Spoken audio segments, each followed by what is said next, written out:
She whispered, "You're sweet. But sweet doesn't make women feel desired long-term." Before leaving our anniversary dinner early to meet friends at another bar downtown, I quietly paid the check and went home alone. 5 months later, she started posting sad relationship quotes after catching her new boyfriend cheating during her birthday weekend trip. "You're sweet, but sweet doesn't make women feel desired long-term." She said it like she was commenting on the weather. Casual, almost bored. We were sitting at 11 Madison Park. Anniversary dinner. 2 years. The candles were still lit. Her champagne glass was still half full, and she was already reaching for her coat. "I'm just going to meet the girls for a bit," she said. "Don't wait up." I didn't move. I watched her fix her lipstick in the reflection of her knife.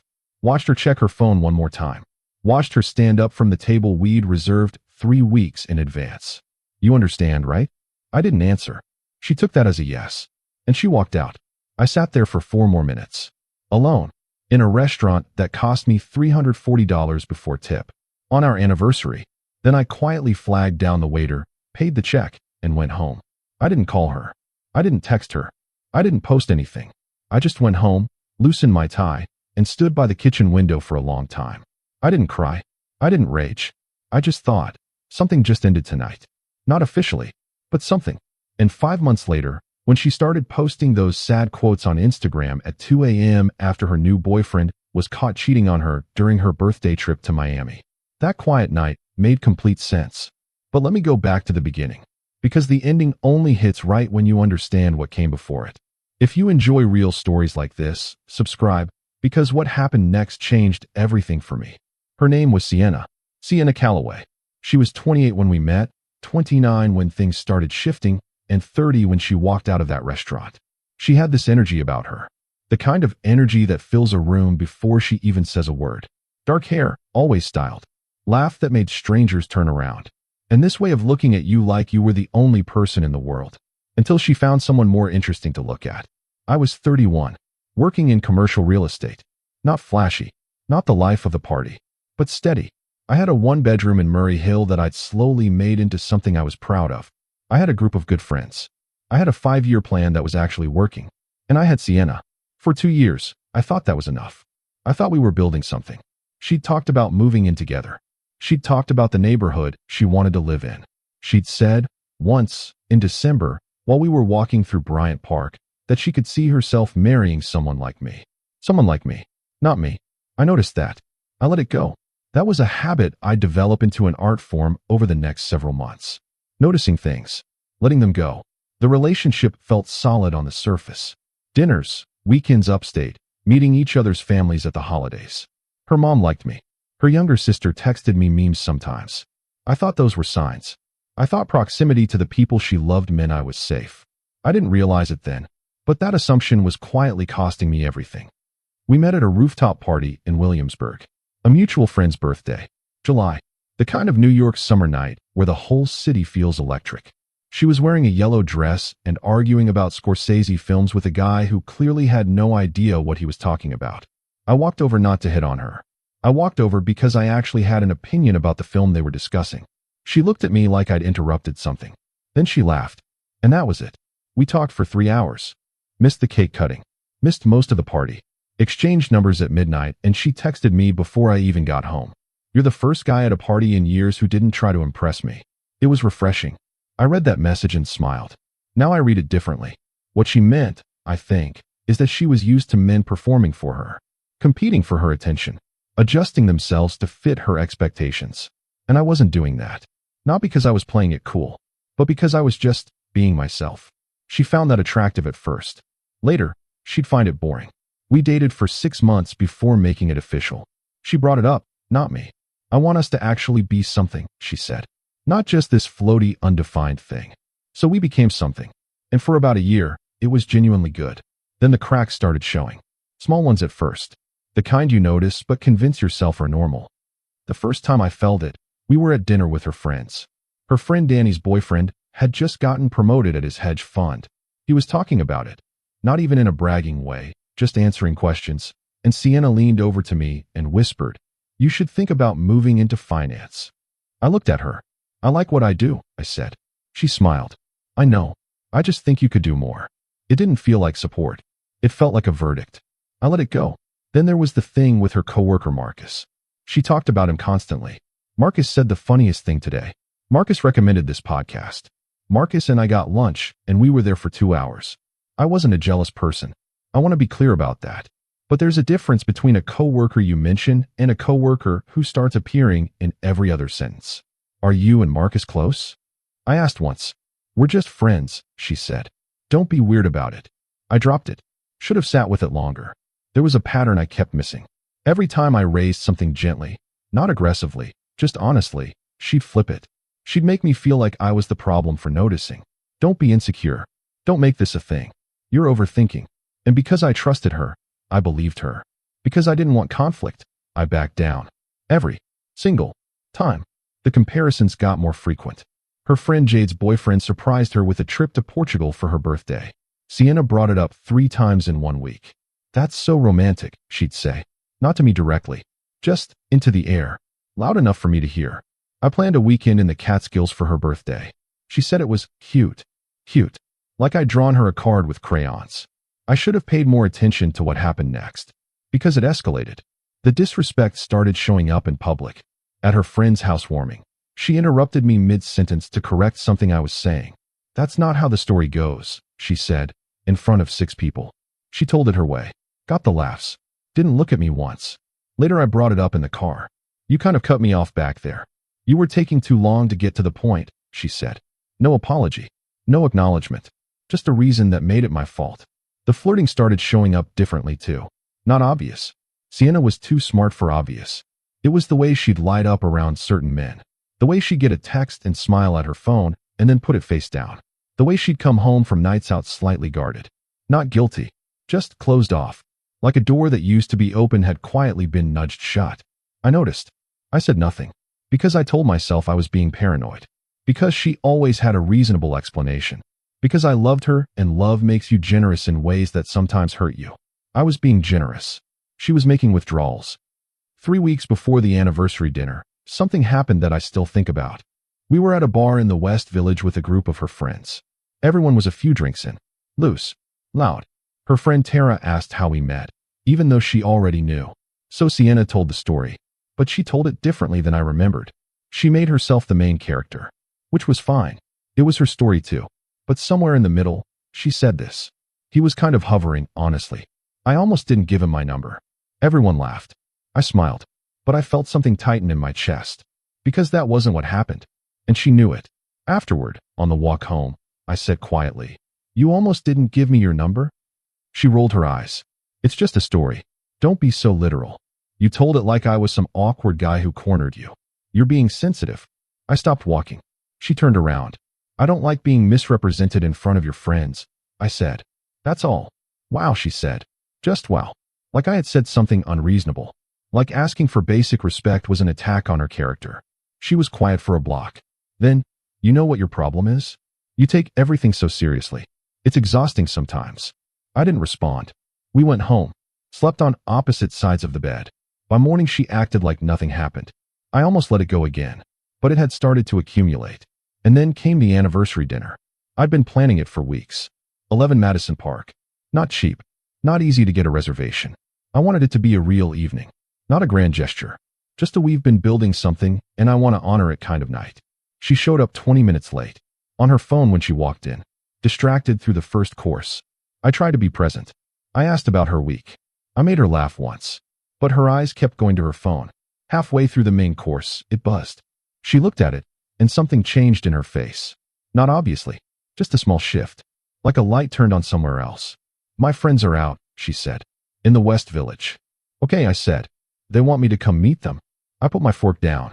"It's our anniversary." "I know. I'll only be a couple hours." I looked at her. Really looked at her. And I think she saw something in my expression that made her uncomfortable. Because that's when she said it. "You're sweet. You know that. But..." She paused. Tilted her head slightly. "Sweet doesn't make women feel desired long-term." The table went quiet. Well, the table had always been quiet. But I went quiet. Something underneath my ribs went very, very still. She stood up. Fixed her coat. "Don't wait up." And she walked out. I sat there. Waiter came by. "Can I get you anything else, sir?" "Just the check," I said. "I paid." I tipped well because the waiter didn't deserve to suffer for someone else's choices. And I went home. I didn't call her that night. She texted at 1:14 a.m. Home. You up? I was. But I didn't respond. That was the first time in 2 years I'd chosen silence over accommodation. It didn't feel like power. It felt like grief. She called the next morning. Bright voice. Like the previous night was a footnote. Hey, you okay? You went quiet on me. I let a beat pass. I think we need to talk. She sighed. Not the sigh of someone bracing for a hard conversation. The sigh of someone mildly inconvenienced. We met that evening. I kept it simple. I told her that I'd been feeling disconnected. That the anniversary dinner hurt me. That her comment hurt me. She listened. And then she said, I feel like you're making me the villain for having a social life. That was the moment I realized we were not going to get anywhere. Because I hadn't said villain. I hadn't said anything close to that. But she needed to defend herself before I even finished, and she could only do that by reframing what I was saying. I ended it that evening. Calmly. Quietly. No ultimatum. No dramatic speech. I just said, I don't think this is working anymore. She looked surprised. Like she'd expected me to fight for it. To beg. To agree it was somehow my fault and promise to do better. So that's it, she said. Yeah, I said. I think so. She left. I didn't post about it. I didn't text anyone about it that night. I sat in my apartment, ordered a sandwich from the deli on the corner, and watched something forgettable on TV. Then I went to sleep. The next few weeks were strange. Not devastating. Just hollow. The way a room feels when furniture gets moved out. Same walls. Different shape. I went to work. I hit the gym. I called my college friend Derek and told him it was over, and he said, I know this sounds bad, but I never thought she was right for you. And I didn't say anything, but I thought about it for days afterward. I stopped checking her Instagram. That took about a week. Then it got easier. I picked up a project at work that had been sitting on my desk for months. Big mixed-use development in Long Island City. It consumed me in the best way. There's something clarifying about having a problem that actually wants to be solved. Unlike certain relationships, I started running in the mornings. 6 a.m. Not because I wanted to transform myself. Not for some Rocky montage. Just because I needed something that was mine before the day took over. My coworker James noticed. You seem different, he said one Thursday. Different how? I don't know. Less in your head. I thought about that. He wasn't wrong. Meanwhile, Sienna's Instagram was busy. New photos. New nights out. New stories with new people. She looked happy. Thriving, even. And I won't pretend that didn't sting slightly. But I also noticed something. The man who started appearing in her photos was someone I didn't recognize. Not Marcus. Someone new. His name, I'd later learn, was Tyler. He looked like someone who'd been the most interesting person in every room he'd ever been in. At least, that's what his profile suggested. She seemed taken. He seemed into it. I unfollowed her, closed the app, and got back to work. Here's what I didn't know while I was healing. Here's what was happening in the margins. 3 weeks after we broke up, I ran into Sienna's friend Jade at a coffee shop on 29th Street. She was warm. Awkward warm. The way people get when they're caught between loyalty to a friend and honesty to someone they actually like. I heard you guys split, she said. Yeah. I'm sorry. Don't be. I said. I think it was the right call. She nodded. And then she said, carefully, like she was stepping over something. For what it's worth. I always thought you were good to her. I tried to be. I know. Pause. She talked about Marcus a lot. Even to us. I looked at her. She looked back. Neither of us said what we were both thinking. Because we didn't need to. A month after that, I heard from my own friend Derek, who knew someone in Sienna's extended friend group, that Marcus had been texting her throughout our entire last year together. Not innocent texting.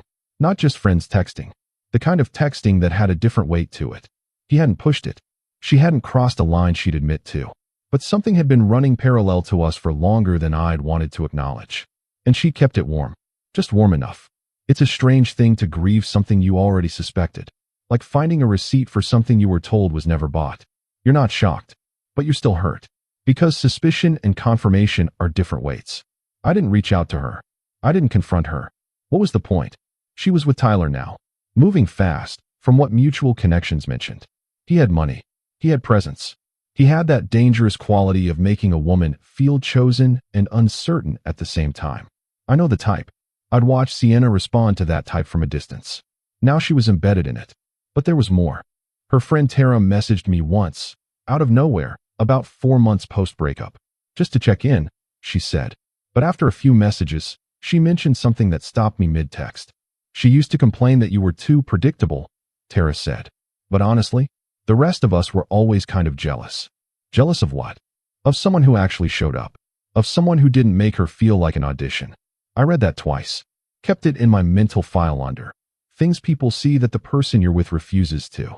And then there was the thing with her younger sister, Brooke. Brooke had texted me a few weeks after the breakup. Short message. Hey, just wanted to say I think she made a mistake.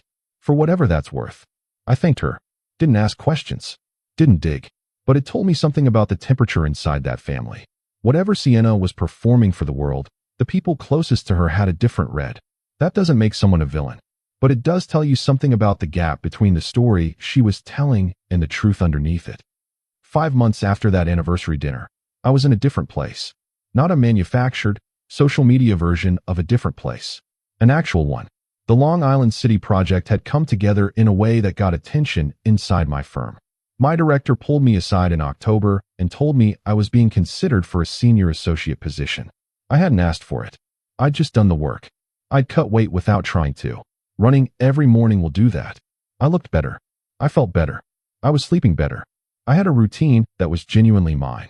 Derek and I started going to Knicks games again, something we drifted away from during the Sienna years because she wasn't into sports and I'd unconsciously structured my life around her preferences.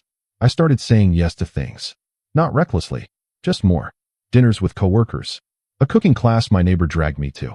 A weekend trip to Philadelphia with Derek and 2 other guys that turned out to be the best 36 hours I'd had in years. I wasn't trying to have a glow up. I was just filling a space that had been occupied by something that was slowly draining me. And the thing about genuinely filling that space? People notice. Women started approaching me differently. Not in some fantasy way. Just more directly. A woman at my gym asked me for coffee in the most straightforward way I'd ever been asked. No games. No performance. I went. It was easy. Unexpectedly easy. And then one night in late October, I was scrolling through my phone before bed, and I noticed Sienna had posted something. I wasn't following her, but she'd posted publicly. A quote. One of those plain text on dark background posts. It said something about trusting the wrong person and losing yourself in someone who never deserved you. I'd have ignored it if it had been 1. But it was 3. Posted within 20 minutes of each other. 2:17 a.m. I stared at the screen for a second. Then I went to Tyler's page. He was in Miami. In photos. With someone else. A woman I didn't recognize. And from the look of the photos, the way they were positioned, the look on both their faces, it wasn't platonic. This was her birthday weekend. She had gone to Miami to celebrate with him. He had apparently brought company she wasn't expecting. Or maybe she had expected it and hadn't wanted to believe it. Either way, she was back home, posting sad quotes at 2 a.m. while he was still posting stories on a rooftop somewhere. I put my phone down. I didn't feel satisfied exactly. I want to be honest about that. There was something sad about it. She had wanted desire. She had chased something electric. And she found someone who made her feel electric, right up until the moment he reminded her that electricity doesn't run on loyalty. I turned off the light. Slept better than I expected to. Mutual friends started texting me in the weeks that followed. Not maliciously, just with the quiet social awareness of people who had witnessed both chapters. Derek forwarded me a screenshot he'd been sent. Another late-night quote post from Sienna. Something about knowing you're worth too late. You good, he texted. More than good, I said. And I meant it. I saw her in December. Mutual friends holiday party. Upper East Side apartment. The kind of party that has good wine and a complicated emotional undercurrent. I almost didn't go. Derek convinced me. You're not hiding, he said. You've done nothing wrong. Go. So I went. She was already there when I arrived. I saw her across the room before she saw me. She was with a girlfriend, laughing at something. Still that same energy. Still that same way of owning whatever space she was standing in. But something was slightly different. Something in the eyes when she laughed. A fraction of a second where it didn't reach all the way. I got a drink. Talked to people. Caught up with James, who'd also been invited. About 40 minutes in, she appeared at my elbow. Hey. Casual. Like we hadn't seen each other in a few weeks rather than most of a year. You look good, she said. Thanks. She tilted her head the way she used to when she was reading a situation. How are you? Really good, actually. You. A pause. Getting there, she said, which told me everything I needed to know about where she was. We made small talk for a few minutes. She mentioned work. I mentioned the promotion, briefly, without detail. Her eyebrows went up. Senior associate? Yeah. She nodded slowly. That's amazing. Really. Thanks. Another pause. This one longer. I've been thinking about you, she said. Not dramatically. Not with any particular agenda I could name. She just said it. Honest, almost. I think about that dinner sometimes, she said. I looked at her. The anniversary dinner? Yeah. She looked at her drink. What I said. I think I was being a version of myself I'm not very proud of. I let that sit. I didn't rush to fill the silence with reassurance. That was a new muscle. I think I convinced myself that wanting more was the same as you not being enough, she said. And that wasn't fair. I looked at her, and I felt nothing sharp. No anger. No longing. Just a kind of calm recognition. This was real. She meant it. But it was also too late. Not because I wanted to punish her, but because the version of me that would have dissolved back into her, that version didn't exist anymore. I appreciate you saying that, I said. But, no but, I said. I just appreciate it. She smiled. Sad smile. The first genuinely unperformed expression I think I'd seen from her in the last year of our relationship.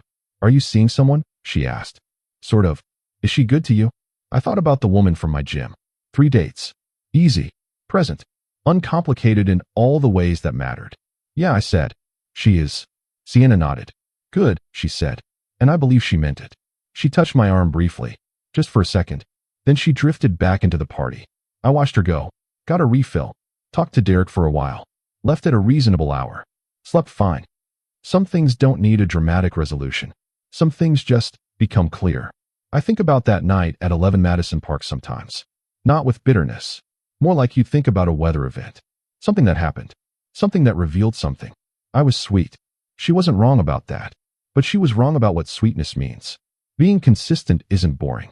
Showing up isn't weakness. Knowing what you want and being honest about it isn't some personality defect. She needed to learn that. The way most of us learn the things that matter. The hard way. I don't carry any resentment toward her. I want to be clear about that. But I also don't carry anything else. The space she used to occupy doesn't ache the way it once did. It's just space now. Mine. Used for better things. The woman from my gym is coming over for dinner on Saturday. I'm cooking. She's bringing wine. We've had exactly 0 conversations about whether I'm exciting enough. That's not a small thing. That's actually the whole thing. At the holiday party, before I left, I caught Sienna looking at me from across the room. Just once.